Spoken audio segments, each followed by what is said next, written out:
Щодня вулицею Спортивна, 1 проїжджають сотні автомобілів.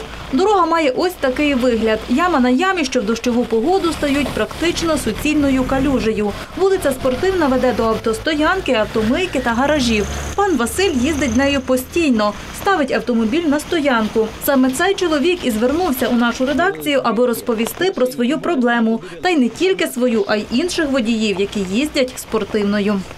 Ходова розбита, трошки заливає в ті води, попадає на генератори, на все. Це кожен витрачає тисячі. Зараз хто? Ремонтники заробляють, хоч вони не ходять. Що? Ходова зараз дорогі машини, там одна стойка, то стільки там тисячі коштує. Це все з кишені цих людей. Не кожен каже, що він придбав машину, бо він крав. Не кожен. Заробляють тяжким трудом. А все витрачається через оцю беззабірність. Тому що, якби відповідальний за ту дорогу, через суди їх судили, вони встановляли збитки машини, то, може, б тоді подивилися. 12 травня цього року пан Василь надіслав звернення на ім'я міського голови Тернополя і вже невдовзі отримав відповідь.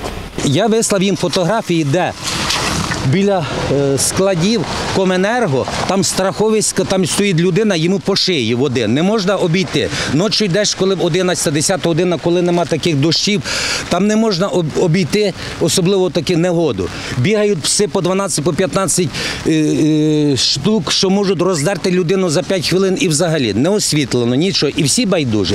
І я думав, що може міська рада щось поможе, але пан Стемківський сказав, що це 13-й район, буде забудова. І крім того, що єдине, що зробили, заставили міст, шлях, будремонт, прочистити каналізацію, де трошки вода зійшла.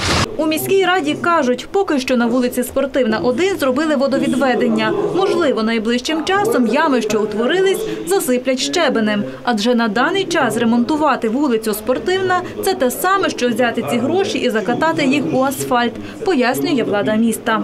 Якщо ми дивимося далі, що робиться за вулицю Спортивною, це в нас гаражі, які зараз будуються активно, це в нас новий мікрорайон, по цій вулиці зараз ходить великоговий транспорт.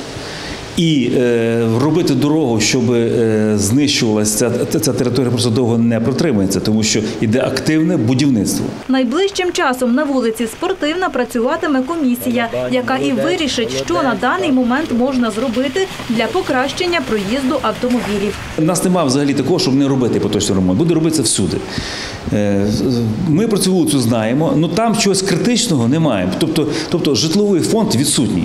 Тобто є тільки 2-3 об'єкта, які потребують десь покращення. Але ще раз кажу, якраз там, де робити поточний ремонт, виходить, що там ходить вантажний транспорт. А вантажний транспорт, розумієте, це якщо ви зробили ямковий ремонт, це на місяць. Про капітальний ремонт вулиці мова не може йти ще щонайменше 2-3 роки, каже Олег Соколовський, поки будівельні роботи на новому мікрорайоні не будуть завершені.